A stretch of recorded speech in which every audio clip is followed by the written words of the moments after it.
Meeple Nation Podcast, episode 577, our top 5 network or route building games. Welcome, citizens, to Meeple Nation. Grab your favorite beverage, pull up a chair, warm up those dice, and join us at the game table as we discuss board games and the board gaming world. Each week, the hosts of Meeple Nation share their love for board games and the amazing memories that come from playing games with some very outstanding people. Let us now join our hosts in their natural habitat, the game table. This week we are in the middle of our discussion of network and route building games. We had quite the discussion last week, and this week we are once again focusing on route and network building games, but this time we're focusing on our top 5. Andy is not here, so we're going to have to just tell you his top 5. We can't really talk to him too much, but They're okay. they're okay, yeah. Yeah, so they're all right. Yeah. It's fine. We'll just stick with that for sure. Not as good as our top 5. So let's return to the game table and continue our discussion of network building and route building games at the game table. I love it. We are the hosts of Meeple Nation. I am Douglas Stewart. I'm Nathan Howard. And when our powers combine, we do indeed become the world's most okayest podcast with the world's most okayest website. So head on over to meeplenation.com and check us out. There you will find links to all of our episodes. There's some links there to the socials. You can find out a little bit more about us. You can always click on that Patreon link and become a patron of the show, something that we would very much appreciate. We love our patrons and all that they enable us to do. Links to the socials, links to the old Discord, which has been taken off and doing really well. And as always, we love to hear from you. So either jump on Discord or fire us an email at meeplenation@gmail.com. That reminds me, I'm going to totally go off script here. Oh boy, here we go. And let me see if I can find this email just real quick. This could be dangerous. It could be dangerous.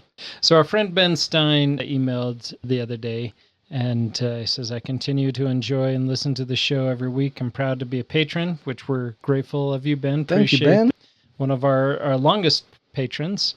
And but he brings up this point. He says, with the tariff situation making the future prices of board games unclear, I've decided to buy a number of games on my wish list sooner rather than later. So I brought... Sounds like justification to me. Yeah, that's so my motto. I've bought a few games such as Bomb Busters, Freedom 5, and The Mandalorian. Oh, yeah. Oathsworn has been on my list for a while, and I wanted to be able to get it before it wasn't available. Okay, sure. So he went to the website, the publisher's website, Shadowborn Games, and found the standard game was in stock at the normal price of $149 plus the $25 shipping. So he ordered it, and he expects to get it soon. Great. So that's an awesome game. I don't think you'll be disappointed. Let us know what you think. That's a great game. That's one of our favorites. Yeah, and that's what I told him as well. His suggestion was that my tip is to always check the publisher's website, because there are a lot of games, Kickstarters that have been fulfilled, and now these companies have backstock, and they need to kind of get rid of it. Sometimes you can get a deal. Yeah, depending on where the publisher is located, that stuff's already been made and shipped across the ocean. Yeah. Tariffs aren't going to affect that. Yeah. So I always love going to the publisher's websites and checking stuff out. I remember when I was looking for the like all-in special edition that had everything in it for Let's Go to Japan. I couldn't find that anywhere. I could find like the base game. They have like a base version of that, but the like deluxeified everything 3-box version that even has those like nice little ceramic cups and all that. So that version I couldn't find anywhere, and I just went to their website, and lo and behold, it was just right there. It was just like, okay, well, there you go. And I ordered it. With gladness in my heart. With gladness in your heart, yeah. When we played it, that was at the time you're like, well, somebody else is getting it, I'm not getting it. And then we played it, and you're like, oh, I should have. That FOMO was real at that point. Yeah. Oh, yeah. I mean, it's true. It happens. Yeah. Ben does go on, and I told him that was a really good game, and he's like, I'm glad to hear it's worth it. I will let you know how I like the games. I'm going to save it until Christmas, which is what I often do for games I buy throughout the year. Wow. That's some good discipline. Yeah. Really? That's much. Well, I mean, I guess I do the same thing. I mean, they just kind of sit and shrink here behind me or over there. And every day's Christmas in Nathan's game room. But he did say he wanted to think that he thought our listeners could benefit from the tip of checking the publisher's websites. Yeah, definitely. And I think that's a great idea. So if you're looking for a game and you're after it and you're looking for retailers, going to those publishers would be probably at this time of the year. Now we're not a political show, and we're not going to talk politics. People did not tune in to listen to us berate one side or the other.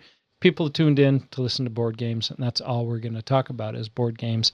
But the tariff issue is a struggle for a lot of companies. Yeah. And so, and there's a lot of people talking about it right now, naturally, right? Yeah. Like it's just topic of the day. Yeah. And we're not going to spend much time into it at all.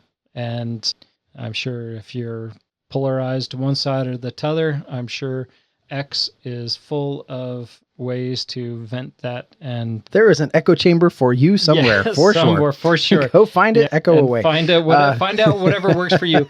But my point is that, publishers there are a lot of publishers that are having hard times. There's been a lot of cuts. Yeah, there is. Yep. And so, something that if there is a game that you want, definitely go to the publisher's website and, every little bit of trickle in to support them in these tough times might be something to keep them around. Yeah, you never know. It's going to be a rough year, and we'll have to see how it all turns out in the end. Hopefully things work out.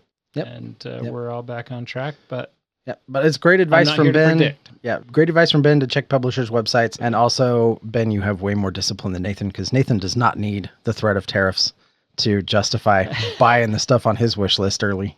Buy it early and save it. Some of them get opened. Yeah, some of them do. Yeah. Just when they're ready to get played. There's none of this save for Christmas stuff going on.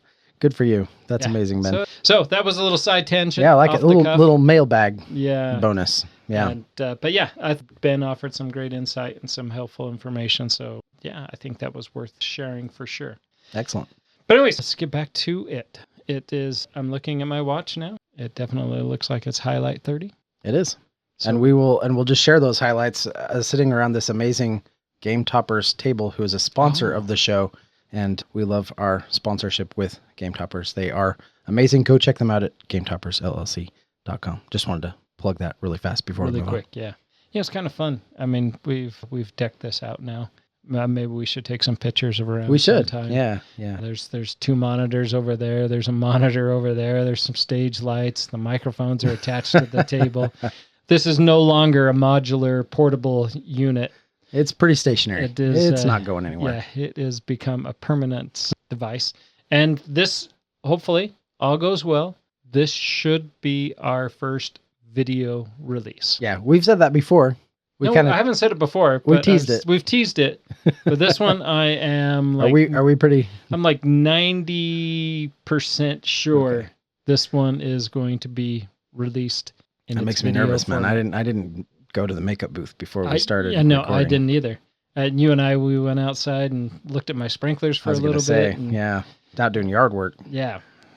So it is a face made for radio. So and everybody will soon know that starting today. Yeah. So go back to the listening audio. Yep. Hear the screeches of horror already. What have they done? What is this abomination? Well, it's always in podcast form. Yes. But it is, as you say, highlight 30. And you should start us off because I'm excited about what you want to talk about. I might have some things to say about this too. I think you probably will. We did get the chance to play SETI, The Search for Extraterrestrial Life. We've played it twice now. Good. It's so good. I very much like it. I enjoyed my second play better because Andy wasn't playing. But this is becoming a familiar refrain, apparently. It is. Yeah. There's a lot of games that really click for Andy, and this was one of them. Yeah. And From the Moon was another one. It wasn't as bad as From the Moon. No, it wasn't as bad as that. But I felt like I was doing good. And then when we were scoring, and I'm just like, all right, Andy, you won. Stop. Well, it was, okay, in fairness, it was a pretty competitive score the entire game until we had one of the aliens that got discovered was the one that gives you a bunch of endgame bonus stuff. Right. But then it's kind of interesting because it gives you opportunities for a ton of endgame scoring. But as a penalty, you lose 1/10 of your points. Yeah. And I was like, oh, that is a steep price to pay. But then when I saw how Andy played it, which was, well, I'm just going to get a bajillion points. And 1/10 of a bajillion points still kicks your butt. So it was like, oh, yeah, you're right. That was a good move. Yeah, you Even got it. with losing a tenth of his points, it was quite a defeat. Yeah, it was quite a defeat. I still loved it though. I did too. Yeah, and the second game was, I thought, much better. Did I win the second one? Yes, you did. Okay, I took second. I beat Brad. That's all that matters. Okay, you did beat Brad. Yeah. Yeah. But no, I like this game because there is the asymmetric of it where the board is set up completely different. I like that when you were showing us because the first time we went over to your place, it was already set up. At Andy's house the other day, we were setting it up there together, and you open the rule book. There's a QR you scan, and it will tell you how to set up the board. Yeah, it's great. It just takes you to a website. You click a button, and it does a random. It randomizes the board, which is something you're supposed to do during setup anyway. You just do it on your own. Yeah. But I like that you can hit that button, and it just gives you something completely laid out already and ready to go. And it worked really good. We set it up. It was awesome. Yeah, and I was actually surprised because the setup is quite exuberant. Exhaustive? Involved. Yeah, that's a great word. Yeah, we'll go with. And it is nice that it has that option to be able to just have it all laid out and be able to refer to it. Boom, do it. I like the aliens that are asymmetric. So I really they're like face that part down, and there's a total of 6 aliens. 5 aliens. Yep. And so you don't know which 2 aliens are going to show up in the game until later on when there's enough evidence discovered about extraterrestrial life that you'll reveal one alien. And then later you'll reveal the other alien. Yep. And they each change the game, right? Each alien introduces, there's quite different drastically ways to score. Yeah. Very drastic changes. And not like the initiative, right? Where we were in the middle of the game, all of a sudden we got to stop and read 3 pages of rules.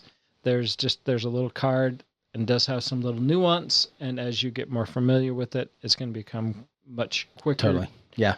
Well, honestly, after a couple times playing with each one of those aliens, it's really just like, okay, shuffle the cards, throw out the tokens, and you're ready to go. I mean, you wouldn't even need to reread all the stuff in that little card. But I did like how each of them was different. Yep. And the way they play and the way they change the game makes it, I think, very, very replayable. Yeah. And just the game overall, I found very exciting and enjoyable. And I just need to get better at games, apparently. This is one that I love. Obviously, we're not going to do like a how to play the thing here, but like if you start breaking it down, multi-use cards. Love multi-use cards, right? You got free actions. You can toss cards for benefits that are listed up in the corner. You can pay cards out, paying their expenses. They got really powerful abilities on them. You're looking at a handful of cards and you're like, oh, okay, like this is interesting. I could do this. This sets up some interesting stuff. This helps me with this strategy. This helps me with that strategy. They just give you, I think, really great options in how you want to play out those cards. A lot of the cards have missions on them, which is also an intriguing thing. And a lot of the cards have both, right? You play it out, you get an ability, you get a benefit, and you get some sort of ongoing mission effect, or something you can eventually cash in for a reward, or that you can cash in for smaller rewards as you do certain things. So multi-use on the cards, brilliant. I absolutely love that. I think that the center of the board where you're moving your probes around, I think that's all really interesting with how you're because all that shifting, right? You have those discs, and the middle of the board is always changing, and so it's like, oh, I know that the next time that disc spins, I'm going to be closer to the planet that I want to get to. So maybe I spend this turn doing this other thing and see if it'll spin. And then I don't have to use as much movement to get to that planet that I want to get, whatever the case may be. The way that the technologies work, on your board, you have 3 areas that each have 4 different technologies that you can eventually get. And each one of those technologies, I think, affects the game in really big ways. The first time that we played, I was just like, well, I'm just going to avoid asteroids. That's dumb. Why would I need to upgrade that? And then both you and Andy upgraded that ability right out of the gate.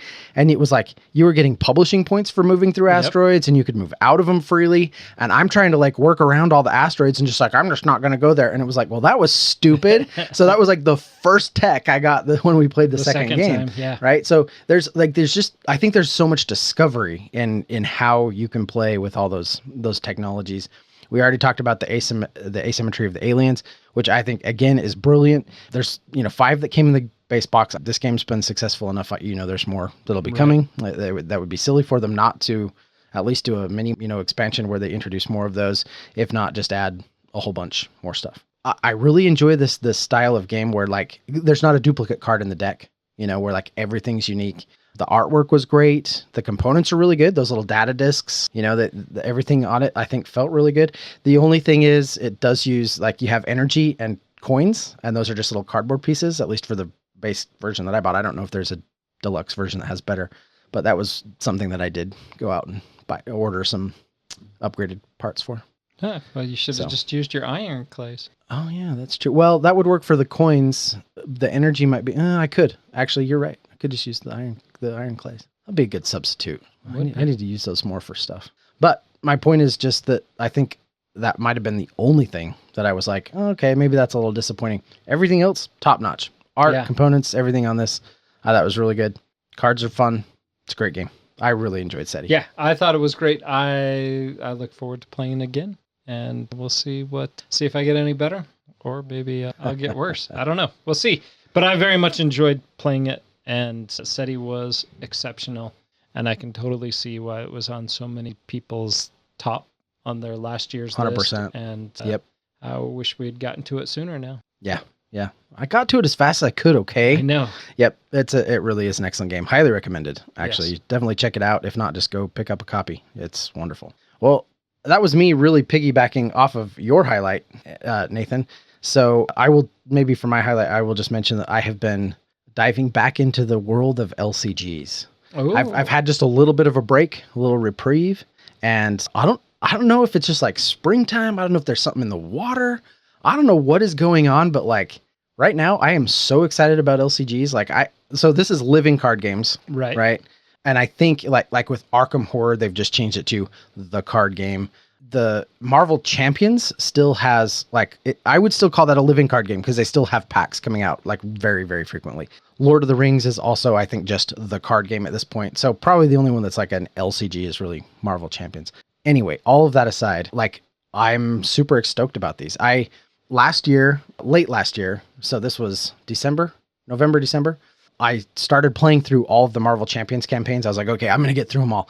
I got through Rise of Red Skull, and I got through the second one, which was, it's the Guardians of the Galaxy. Galaxy's Most Wanted, I think is what it's called. And then I got into Mad Titan's Shadow, or Mad Titan, or whatever the third one is. I got about halfway through that one, and then I had to clear out space because I needed other things to play and stuff, and it just kind of sat on the side table for a little while until I sort of lost the momentum and put it away. Well, I busted that back out. I played a bunch of missions, just one scenario at a time kind of stuff to test a bunch of the heroes that I hadn't played yet. Had so much fun.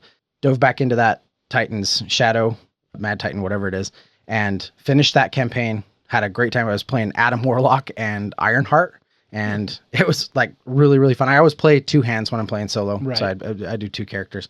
The next campaign is the Spider-Man campaign. It's the Sinister Motives. It's all the web slingers, and I have a lot of excitement. I don't remember if I have that one. That one's an older one, right? Is it an older, or is it a newer? It's the fourth expansion that came out of 8. So it's kind of midway through the cycle of like I think it came out at this point. It's probably been 1.5 years, 2 years ago. I can't remember if I had that one up. Yeah, because you kind of collected some of the earlier stuff. So I had the Green Goblin and King. Yeah, the Once and Future King. Yeah, the Once and Future King, which I loved that title. Yeah, the title's awesome. Actually, those side scenarios have been a little disappointing. I'm not going to lie. For me, I think, and I actually think for the community at large, they've been a little disappointing. That one was, I think, the best one. Okay. So, but I'm really excited to jump into that. I've got stuff set up. I'm just trying to decide what heroes I want to play for that, because at this point there are almost 60 heroes to choose from. Yeah. Because they've gone through all of the Avengers, Guardians, X-Men. Now they have all the X-Men stuff. They've kind of done all that. So there are a lot of characters, all the web slingers, everything. So I've got to decide on a couple of heroes to play for that. It would be a lot better if I could find other people who wanted to play it with me. Sometimes Brigham will play that one with me. He likes that one, my son. But anyway, I need to find a willing partner and play through that campaign. Yeah, no, I would totally enjoy doing that. I bet you would. You're a big Spider-Man fan. Yeah, for sure. And that one does tickle my fancy more. And this one has all of the all of those heroes, all the variations, right? You got Peter Parker and Miles Morales and Spider-Pig and Scarlet Spider and Gwen. Which one's Gwen? Spider-Gwen or Spider-Gwen. There's can't remember her. Spider-Woman. Actually, Silk is coming out. She's not out yet. She just released. Yeah, just released. Yeah, that one yet. So maybe that's one of the characters I'll play through that. I don't know. We'll see. But anyway, I've been like really excited about all that. Arkham Horror, the Deans and I got together the other day and played through the first scenario of the Drowned City, and it was so good. It was it was amazing. And they did this really cool, like the first mission anyway is really great homage to the very first. Like if you buy the core box of the game, you get a little 3-part campaign called Night of the Zealot. Right. And the first played that one like 3 times. Yeah. You always start with new players, and then the group fizzles apart. It's the best for new players because you either catch them and you can play a quick campaign, or you learn really quickly that they're not going to make it through the whole thing, and then you don't feel as bad about it. The story begins in Night of the Zealot is like, Arkham, it's a hot summer and everyone's cranky, and this is kind of like that gritty noir kind of language that they're using and stuff. The first episode of the Drowned City is kind of a throwback to that, and it actually uses a lot of those core box cards. You get out the base game and you pull a lot of the cards out to play through that first scenario, and it's really good. We've only played one scenario of it, but it's awesome. It's going to be one of my favorite campaigns. That's awesome. That's great. I love it when those build. Yeah. Right. And the excitement continues, and it's so much better when those expansions are great and keep you involved. Yeah. As opposed to those that, just kicking out more of the same stuff. So. Yeah, they're always trying new and innovative stuff, and I just love that. And there's been some misses, right? I mean, I think they really stretched themselves doing Scarlet Keys, and I think Scarlet Keys was kind of a flop. Really?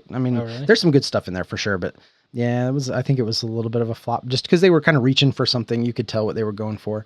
Some of the campaigns get a little word heavy. There's some things like that, but for the most part, this is just a great game, and I'm really excited to be jumping back in. I've created a couple of characters, and I'm going to start running through Dunwich and kind of start over Dunwich, Carcosa. I think it's Forgotten Age. Some of those I'm going to just start kind of making my way through them. So that's great. I'm really excited. Anyway, I said I was just going to mention LCGs really fast, and that turned into a whole thing. But and then like I have all the stuff for Lord of the Rings, and I've learned how to play it, and I've played scenarios, and I love it. I think it's great.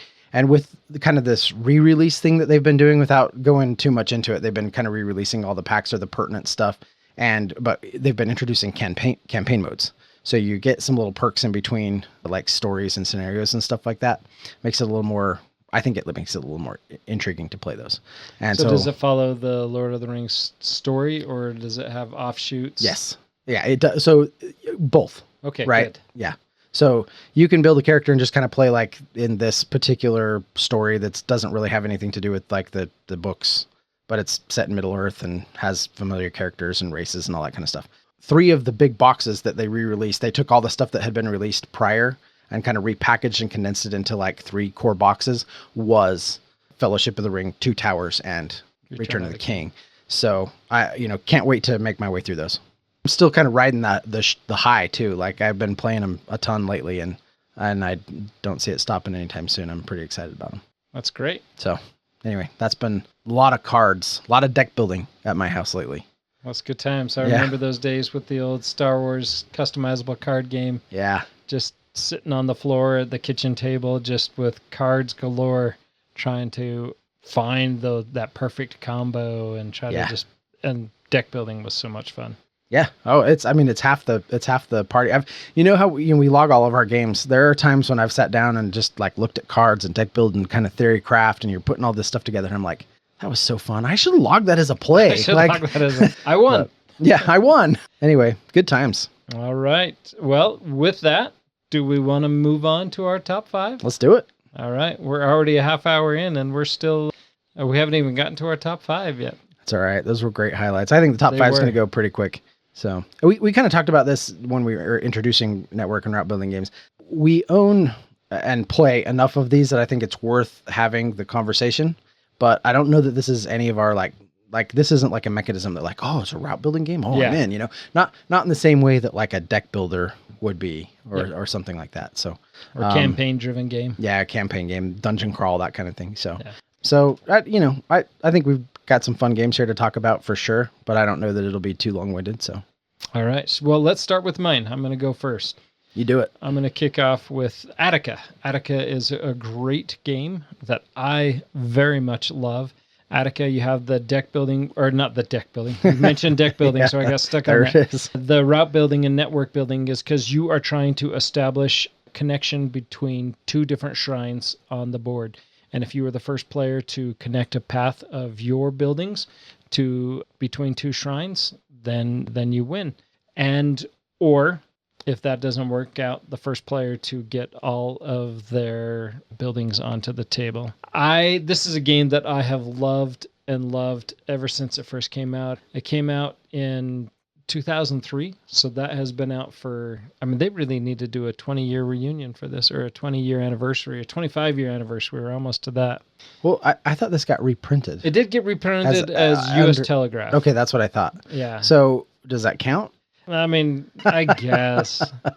It's just doesn't feel the same. How long ago was U.S. Telegraph, though? Let's see, U.S. Telegraph was 2018. Oh, yeah, see. They gave it that. You got at least till 2028. You got 3 more years, Nate, before you can. Yeah, and I really hope, I love this game. It could definitely go for Arcane Wonders redo, like where you have all the, like what they did with Castles of Burgundy, or what they're doing with Puerto Rico. Oh, yeah. Awaken Realms. Awaken Realms. Sorry. Yeah. I said Arcane Wonders. Yeah. Get the Awaken Realms treatment. Touch. Yes, it needs the Awaken Realms touch. I might be in. So this is a game that's been a little controversial in our game group. I've only played it twice. We played it once here at your house, played it once at BGGCon, and both times I like it. I think it's totally a fine game. It's not like my favorite game, but I think it's absolutely a fine game. This is one that Andy just doesn't like, everyone kind of is picking on the leader kind of thing. It does have that kind of a style. And you do go back in history in 2003. It was that was a common thing with a lot of games. You look at, especially you go back before the hobby was even really fully what it is today. Even what it was in 2000, all the Milton Bradley games, every single one of those was very aggressive. Take that. I'm going to be the winner. I'm going to dominate. I'm going to be the monopoly. I'm going to be the winner of the game of life. All those, that mechanic or that style of play was always very key. And so early on, there was a lot of that. And as time has gone, the hobby has definitely expanded and provided a lot more avenues for victory, a lot more avenues for play. And so, yeah, this has, if you start to take the lead in a multiplayer game, everybody's incentivized to stop you. Yes, everybody. Because if you're about to finish the route that we're talking about, right? That means you're going to win the game. So, naturally, that's what people are going to do. And so it is frustrating. I know our friend James Clark, same thing. He had it, and then everybody teamed up to stop him, and then he was going another way, and so he's like, I've got it this way. Everybody teamed up and stopped him, and then Richie was able to sneak in to win. I get that. Sure. And that is why this game shines at 2 players. Yeah, we've talked about that. It is an exceptional 2-player game. Brent Mayer, one of our original 3 podcasters, he and I would be able to pull this game off the shelf, put it on the table, and in 10 minutes be putting it back onto the shelf. Because we could just bust through that game and play it that quick. Nice. Yeah. And I wish I was logging my plays back then. Yeah, I could probably have hundreds of plays. Yeah. Well over 100 plays of this game. Yeah. And still very much enjoy this game. That's great. But yeah, Attica is just great. I highly suggest it. And like I've mentioned, it does shine at 2 players. Excellent. Awesome. Well, I would not mind playing this again sometime. I'd have to kind of reread the rules or have it taught to me a little bit. But I can totally do that. Totally liked this game. I can teach this one in my sleep. So, and it was fast. Yeah. Right? Like that's something to be said about it. That was an excellent number 5. Andy's number 5 is Windmill Valley. This is not one I've had the opportunity to play. He really raves about it. So I don't know. Have you played this one? I have played this one. And I see his appeal for it. Okay. I think it's a good game. I don't have the Andy love for it. Okay. But I would play it again. Windmill Valley, I think, is a great game. Greg had it, and Greg orders all of his geeked out bits for it, and nice. His looks really nice. And he can't buy games anymore, but he can sure bling out the ones he has. Yeah, he can maximize those games that he has. Excellent. But yeah, so shelf space is limited, but if you just make the box more full, that works out for him. Excellent. You don't want to lose any of that empty space that's in that box. My number 5 is Railroad Inc. And in particular, I like the challenge versions of these. So there was the original blue and red versions, and then they did the challenge green and yellow versions. I believe I've got those colors correct. Railroad Inc., fantastic little route building game. You roll the dice. It's a roll and write, so you roll the dice and you are building your route out on the board, trying to connect roads and rails to create the longest paths and connect the most connections. Complete. Kind of on the side of the board. You're trying to connect everything better than everybody else, I guess. But the challenge edition elevated it, I think, in some really important ways. There was the universities. If you could cross those off, it let you reuse some of those special, like the 4-way intersection, those that are up at the top. Yellow version? So actually both the green and yellow had that. So that each one of them has the universities. They also each have the factories. If you cover a factory, you can reuse one of the dice that was rolled that round. So if you've got one in particular like piece that is just like works really, really well, put one of them on a factory and you can reuse that piece twice. Oh, wow. So that is, I think, really, really great. And then it also had like the little houses or neighborhoods. I can't remember exactly what it called them, but basically if you can put like an intersection, the little black square in the middle of the block, you get some extra points for that. In addition, both of those introduced a whole bunch of not achievements, objectives. So you randomly select some objectives, and if you can meet those objectives, you get some extra points for doing that. And then when these two versions came out, they also released with a whole slew of extra little modules, right? Like the little, like in the original blue, that came with like rivers, and the red came with lava. Volcanoes. Yeah, and the green and the yellow each have their own little thing. But then there were also all these little dice packs that released. I want to say there was close to about a dozen of them, and they're just 2 dice that you can add into any game. And it like adds like airports and skylines or electricity or I don't know. There's all kinds of stuff, deserts and whatever. I have to look these out. It gamified it and made it really, really fun. My wife and I have made it through, I think, about half of all those modules. And again, I just think this is the way to play it. I think if you're going to jump into Railroad Inc.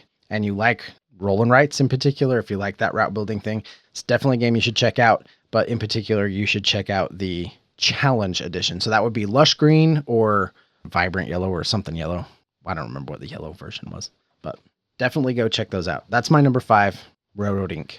Challenge. Lush green, shining yellow. Shining yellow. There it is. I'll have to go to Horrible Guild, their website, and see if they have those little 2-packs on their website. They should. I actually think you can get, I don't believe there was anything, because they did run those as a Kickstarter. I don't believe there was anything exclusive. Okay. I don't believe. I could be wrong, but I'm pretty sure everything they ran in that Kickstarter went to retail. So you should be able to pick stuff up. Yeah, I have the boxes, but you talk about these little things. Yeah. They're like, and they're fun. They're like, one of them's like an arcade, right? So it has like almost like little Pac-Man pieces that move around on the board, like things like that. You could tell they just had fun with it. Well, good. That's the way. So that's what games are for. Yeah. All right, I'm trying to stall as I'm looking this up.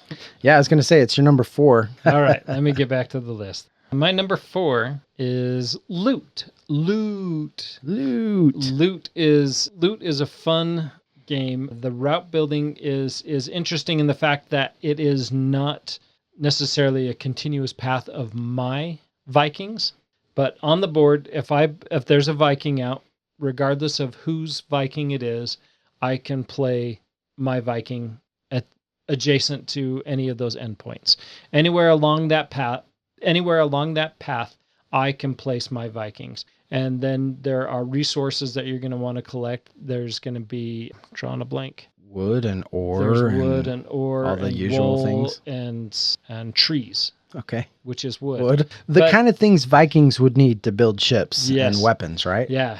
And you use these to build structures and to be able to build boats. And these boats are you're going to have them on your board, and they're going to want to be surrounded by resources that you've picked up so that you can use those resources. You can use your ore, or you can use your axes, or you can use the trees for wood to build different structures. I think so we've established that trees make wood. Trees are wood, yes. Okay. Yeah. Just so everybody's clear, trees are wood. Unless you get those rubber trees, and then they're still wood. It's a little different. Yeah.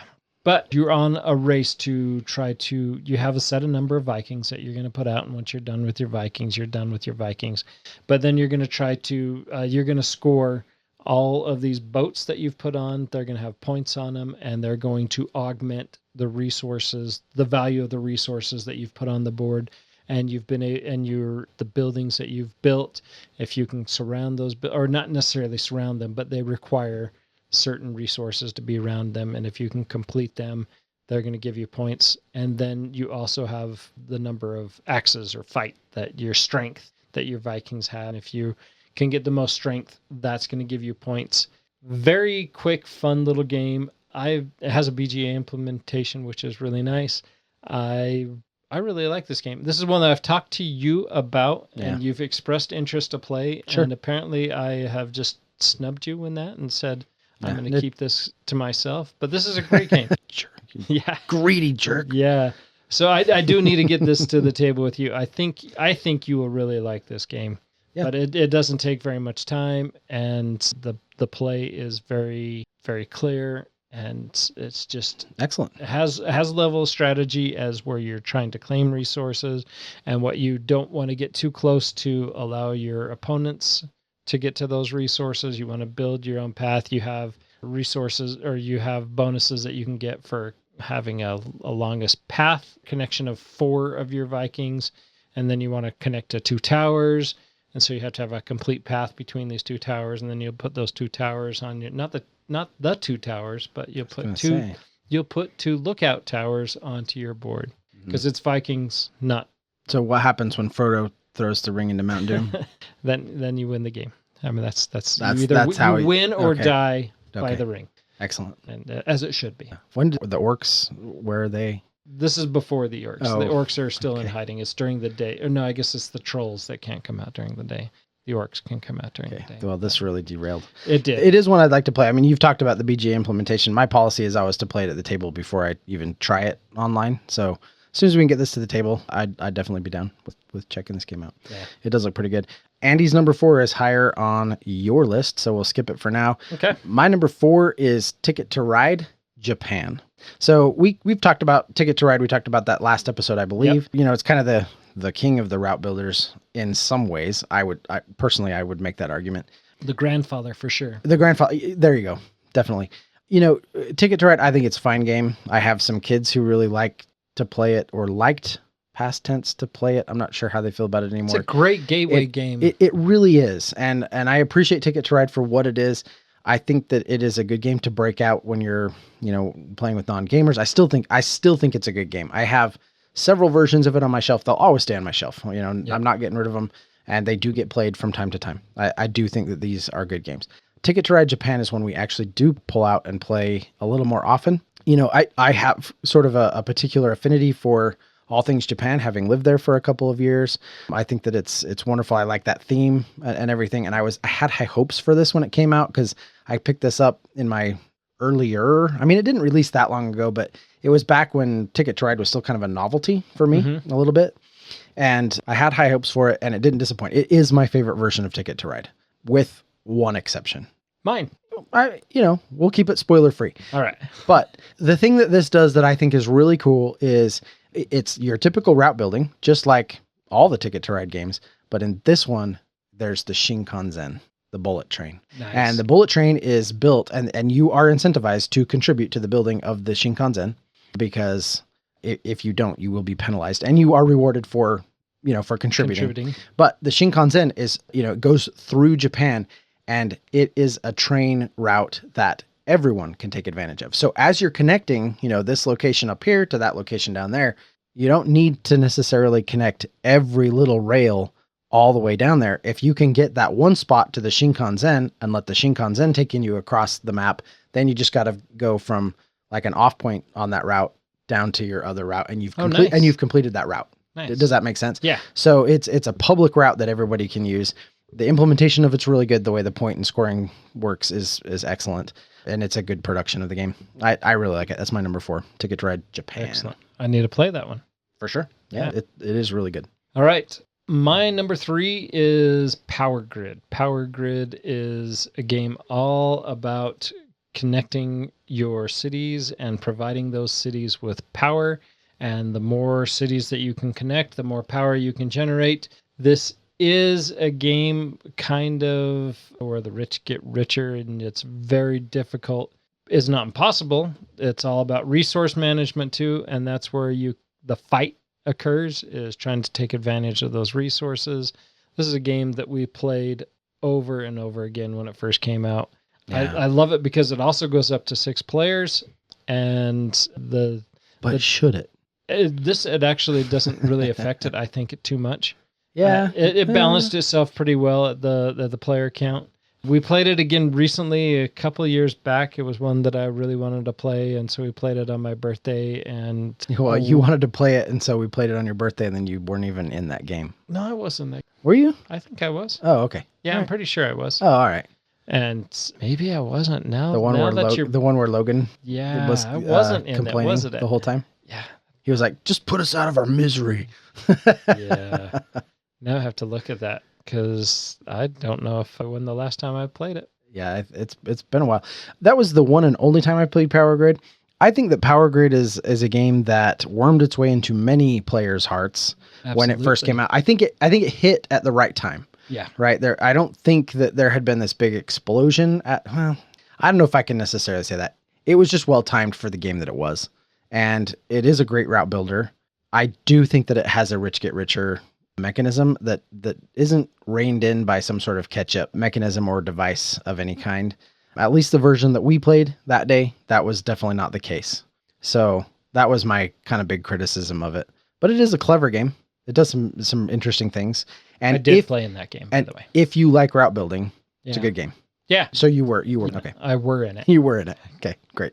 Me and my good English. I have an affinity for this game because it is something that I played when it first came out. Played several of the maps. The new maps were always exciting to get it to the table.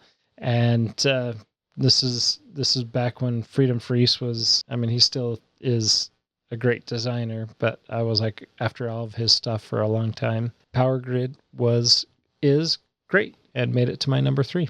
Excellent. I like it. Andy's number 3 was Terra Mystica / Gaia Project. And I've only played Terra Mystica once, and it was a really long time ago. And I don't remember enough to know what the route building part of this was. But that's his number 3. I can't remember it either. I mean, I've played Gaia Project. I played Gaia Project with the new expansion. I've played Terra Mystica. I have Terra Mystica, the big box. I mean, you're expanding out, right? Like you got to build routes to build your settlements or something like that. Yeah, I can't remember. I probably shouldn't even guess because I just don't remember. And Terra Nova, that's in that same, a softer version of it, a lighter version of it. But yeah, no, I can't remember it enough. We'll have Andy expand on it when he, I don't know, at a future time when he can be here. My number 3 is a little game called Cloud City. I think that I actually think this is a pretty underrated game. I think this is fun. First of all, insanely easy to set up. I mean, you pull it out of the box, you dump the big pieces of plastic into their little piles, and you shuffle up the tiles, and you're playing. You're playing the game. That's it. And I really love the 3D aspect of this game. This is one where you pick a tile, and the tile it has different colors. So there's going to be either blue, green, or like a tan, like a brown, and it'll have 2 of those 2 colors. Those represent the buildings that you can put on it. The blue are a short building, the green are kind of a medium, and the tan are really tall. Big, thick, chunky plastic pieces that go down on these tiles. They feel fun, to play with and stuff. But you grab a tile, you put your cities down on it, or your towers. You put those down on it. And then what you're trying to do is create different lengths. So as you lay more of those out, you're spacing things out in such a way that there's going to be different distances between the different sizes of buildings. Right. And you're trying to connect them with bridges, right? And the longer those bridges can span, the more points you'll get. The short bridges, not worth as many points. The longer bridges, worth a lot more points. But what gets really fun about this game is you are building routes in 3D. You're thinking about, okay, what route is going on the top level, those top buildings? What route am I building on the medium level? And what route am I building on the small? Because, obviously they can't clash. They can't run into each other. And so your smaller buildings, your bridges can't go through the larger buildings. So it's all about laying that out correctly. Yep, 100%.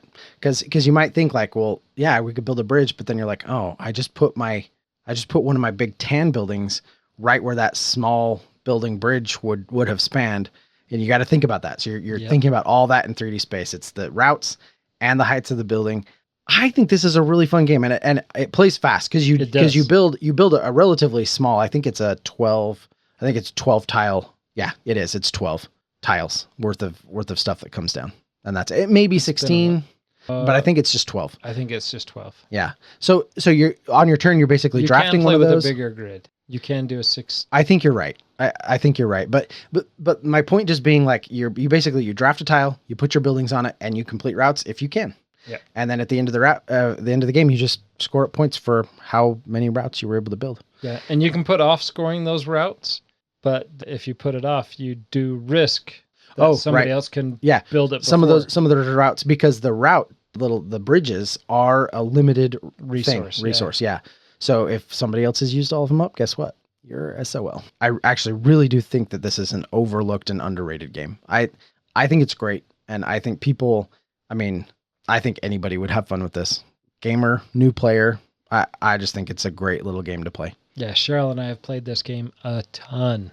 Haven't played it for a while. I haven't played it at all this year. So I need to maybe start some games of that. Yeah, I should break this one out. I think it's been a little while for us too, but this is a great game. Excellent. So your number 3, Cloud City, which brings back to my number 2, which is the same of Andy's number 4, and that is Planet Unknown. Planet Unknown is an interesting route building because you're not necessarily building path of connection one end to another. You are trying to put your tie rails. Wow. You are putting your terrain tiles, or as the kids call it, the tie rails, to complete columns and rows on your planet. We played this game when it first came out and had a blast with it. And then as we were teaching new people, it was always the kind of same experience. And it took a long time before we actually flipped over to that asymmetrical powers and the asymmetrical companies. And that made a great game phenomenal. Yeah. The diversified ways to score on the planets, the unique setups, the unique restrictions, and the bonuses and the technology that you get with each company is just drastically different. And then combining them, there's ideal matches of planets and corporations, and then there are some that you just have to deal with. Yeah. I love the asymmetry, but we've played this online quite a bit, and I've definitely picked some lineups, some corporations and planets that just have fizzled. Yeah, they were not good pairings. Yeah, but this is such a great game that it's very much, you have the polynomial shapes that you're trying to put together. I can't even remember what I called it. Each terrain tile.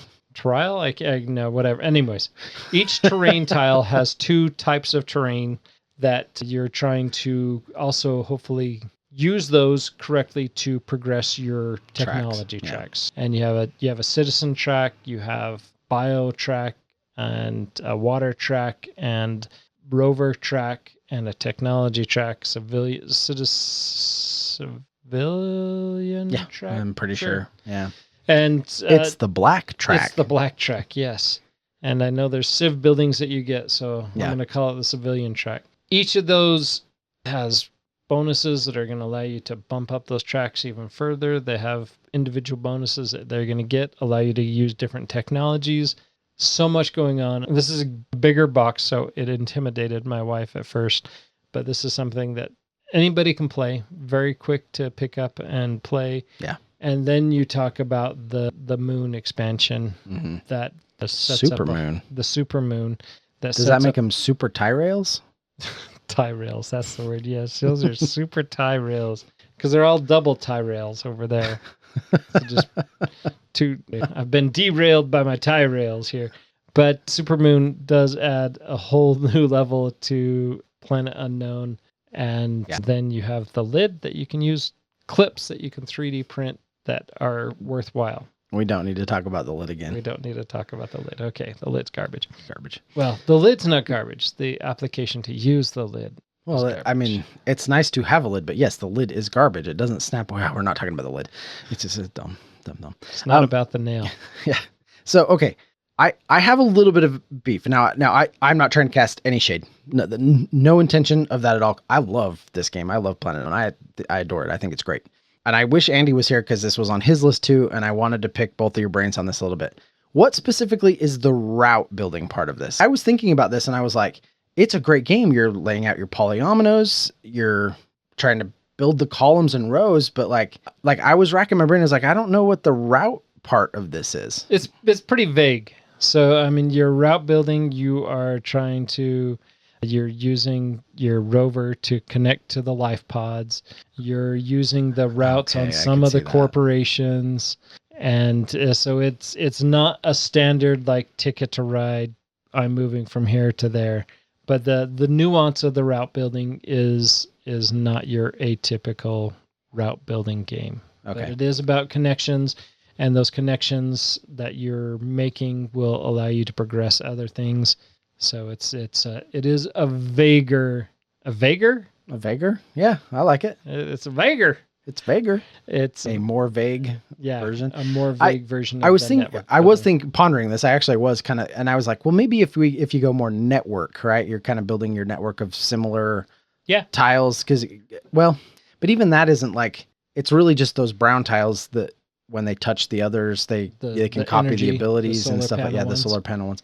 So, all right, I will accept your vaguer answer. This is one that I struggled with just a little bit when I saw it on the list because I was like, I'm not sure what the route building is in that one, but I'll kind of buy it with the rovers. I'll give it to you with the rovers. All right, rovers did it. Yes. Yeah. All right. I can keep it on my list. Excellent. Well, I wasn't going to kick it off your list. I just was curious. Andy's number 2 was Underwater Cities. This is one that I definitely wish hit the table more often. I really like Underwater Cities. It's just been so long, and I'd have to do a full rules review on this. I would too. But it is a great game, and as I recall, the route building, every person has their own underwater city, and you definitely have to connect the different cities there with routes and how you pick. They're predetermined routes, but you have to build them. And you have to build your tunnels and build your biodomes and choosing where you want to go matters, as I recall. Yeah. I don't remember all the nuance of that, but great game. And there's a new expansion coming out this year. Yeah. Which something data era. Data era. That's right. So that's good. It's a great pick from Andy. That's his number 2. My number 2 is Trails of Tucana. I like that. Apparently, when it comes to route building, I like the more simple stuff, I think, a little bit, but Trails of Tucana, I think this is a great game, one that I highly recommend. This is a flip and right game, and you basically have an island. It has cities all around the outside and a bunch of resources in the middle, and you flip over cards. You flip over 2 of them, and they're going to have different terrain types on them, and you have to connect 2 of the whatever terrain types came out on those cards.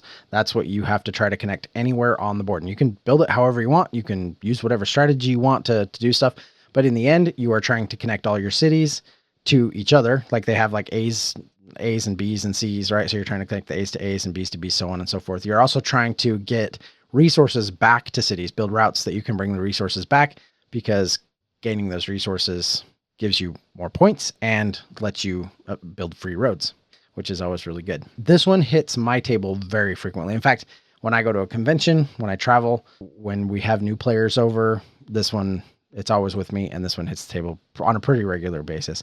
I was really excited to pick up the little ferry expansion, which adds some new maps that have ferries on them, that are kind of a route that connects to different parts of the island that are separated by water. Anyway, really like this. People should definitely go check it out. Trails of Tucana, it's great. It is a great game. I very much like it. This is something I really wish. This really needs a BGA implementation, because it's a great game. It does. That's truth. That is truth. Preach on. You just dropped a truth bomb. I did. Kabooey. All right. So number 1, and we'll get to my number 1 now. So my number 1. Good job. Let's do it. Let's do it. My number 1 is Ticket to Ride Legacy: Legends of the West. I alluded when you were talking about Ticket to Ride that is kind of just one of those games that we have. Ticket to Ride Legacy has been phenomenal. And the exploration, and it is all still Ticket to Ride, right? You start on the East Coast, and as the game progresses, you're eventually expanding into all of the United States, and 2 parts of Canada and Mexico. And actually, I don't know if we go into Mexico or not. I haven't gotten that far on our endeavors yet. So far, it's just been the United States. Yeah. But there's some Canada. Oh, yeah, that's true. Yeah. But this is nice because I have 2 copies of this, and I'm playing one with my family, and I'm playing one with my gamer friends. You, Doug, and Andy, and James, and Brad. We're all getting that to the table, having a great time with that. And it is interesting to see how both games have kind of gone a different way. Mm-hmm. And playing it, there's no like really outstanding information that gets spoiled that makes one game less fun or gives me an advantage in one game over the other. So you say. So I say, yes. And as you thoroughly trounced us on the last one, I believe. Just the last one. I think that's the first one I've won. And I don't think I've won one in the other group either. I'll have to pull out my app and check that out.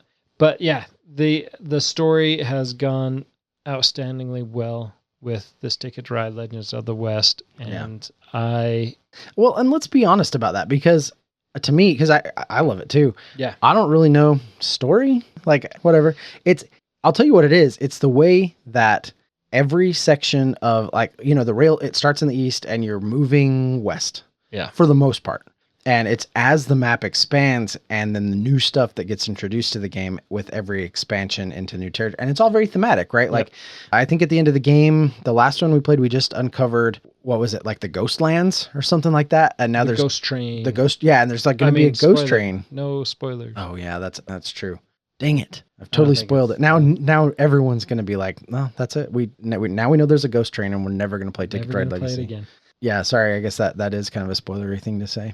But my point is just that as you move across the map, the stuff that it reveals is very thematic and feels very fun. So you talk about story. There is a story, but I couldn't really tell you 100% what it is. Mama O'Connell. Yeah, Mama O'Connell. You're just trying to build your rail empire, right? Yeah. And it's good. I really like it. Yeah, it is something that we talked about that in the past, that the story just isn't memorable, right? But the story still progresses the game, and I think it does great. I think it's needed for sure, and it's there. Yeah, you do need it, and that is absolutely true. Okay, I have won 3 times out of all the games I have. There it is.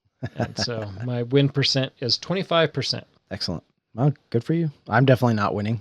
No, although you've won 2. Although but I've also been like fairly solid in my games. Like I haven't had blowout games. Like I've had good scores for the most part. Yeah. And I'm also tucking a lot of stuff into that like in-game scoring slot, which I'm excited about. Office. Yeah, into the office. Yeah.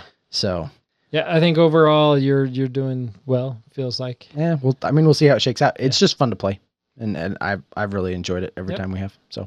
Great pick. And like I kind of said when we talked about Ticket to Ride, I do think this is the best version of Ticket to Ride out there. Absolutely. For sure. I like how it pulls little things from this expansion or from this version, and throws it in there. I haven't seen any double-decker buses yet or any taxis, but... I might not see those. Yeah. But you got things from the Europe expansion that are showing up. There's just little nuances that are here and there. And then there is theme that is pulled in from the Old West. So... Yep, yeah, I do like it. Yeah, I highly recommend it as a game that is enjoyable. Excellent. Andy's number 1 is Empire Builder. Not a game I've played. Nope, but he and Sabrina have played it a lot and very much enjoy it. That will move us to my number 1. My number 1 is In the Hall of the Mountain King. Again, a game that I absolutely adore and love. I think this is a fantastic game. I think more people need to check it out. I do think it's a little unknown and a little underrated for what it is. I do think people liked it. I mean, it's a well-rated and unliked game, but it was a Kickstarter game and it needed to make just a little bit more. Actually, maybe it was the sequel that was a Kickstarter. I'm not sure if this one was. Yeah, I think the sequel was a Kickstarter. But anyway, it's just a game that I think needed to have made just a little bit more splash. The route building in this is really fun. You're basically different clans of trolls and you are building tunnels in through the mountain. And it's cool because what you want to do is you want to kind of build in toward the mountain, right? You've got a lot of resource rich area on the outside of the mountain, but you're going to score higher points for building routes and like caverns in more toward the heart of the mountain, but that becomes harder to mine and harder to navigate. But you're essentially trying to build in toward the heart. And as you're going along, if you can carve out large enough spaces, you can create caverns isn't quite the right word, but you can create large rooms, right? Within chambers. So, yeah, chambers. Sure. Not only have these paths, but you also have these big chambers that you're creating. And then within those chambers, you're going to create like little pedestals for idols. And so on top of building your route, you're also trying to move these pedestals through your maze and connections in order to put them up on pedestals. I think this is a great game. I really do. It has a really cool mechanism too, where you have like your troll moot kind of thing, like where it's like your little army of trolls that you're building, and you build them in a pyramid. And every time you add one, the resources cascade. So it's like the grunts down at the bottom get a new boss, and the boss whips them into shape, and they all produce a bunch of resources. And then another one comes along and whips those into, and then those bosses get a big boss that comes out and whips like everything, right? Whips them into shape, and then they whip, and it just chains together. And anyway, you get these big cascades of resources. I think it's an awesome game, and it's one that I wish we played. I did teach this at Andy's house. It's been a couple of years ago, but it's one that I want to play again. I haven't played it since when it first came out. Our friend Will from Washington brought it to SaltCON, and so I got to play it while we were at SaltCON. So I haven't played it since then. So it's been a long time. It is a good game. It is a good game. Excellent components, by the way. The deluxe components are awesome. Wood pieces and metal pieces and plastic. It's really good. Excellent. All right, so that completes our top 5. All 3 of us. Thanks, Andy. We tried. Yeah, well, it's probably a good thing Andy wasn't here, because we would be another half an hour. So that is it. We are done. Until next time. So next week, we're going to talk about some games that we don't own necessarily. Yeah, the ones that didn't make the cut.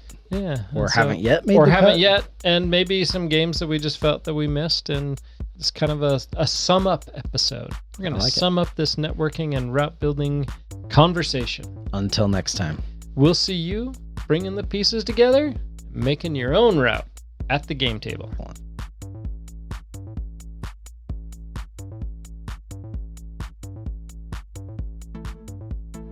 Thank you for listening and being a part of Meeple Nation. If you would be so kind as to follow, subscribe, share, and rate or review this podcast, it really helps to spread the fun. You can be more involved in supporting the podcast by joining the nation at patreon.com/Meeple Nation, or you can find a link at the top of our webpage, meeplenation.com. And while you're there, look at all our extra content. There are links to all our past episodes, a wide variety of blogs, pictures from our Instagram feed, and bios for all the hosts and our awesome bloggers. Follow us on Twitter, Instagram, and Facebook, all under Meeple Nation. If you would like to chat with the hosts or other members of the nation, you can join our Facebook group, Meeple Nation Off Air. We hope to see you again at a game night, a con, or maybe a suspense-driven evening of werewolf. Thank you for listening and supporting Meeple Nation, and stay tuned for next week's episode. Thank you so much for listening. We very much want to thank our patrons who help keep the podcast running. I personally want to thank my co-hosts for all the help they provide with both content here on the podcast, in addition to what we have available on our website. Without them, the podcast would not happen. If you too would like to support the podcast, you can join the nation at patreon.com/Meeple_Nation. Or you can find a link to Patreon at the top of our webpage, meeplenation.com. If you have any questions, comments, or games you feel should be on our radar, you can always reach us at meeplenation@gmail.com. We can't wait to hear from you. I am grateful to Doug and Andy who helped me edit episodes, and I want to thank James and Kim Clark who do the editing on our blogs and on our webpage, which can be found at meeplenation.com. We want to thank Brain Detergent for our music. If you want to find more from him, you can follow his links that can be found on our webpage, or simply search for Brain Detergent on YouTube to find more of his tracks.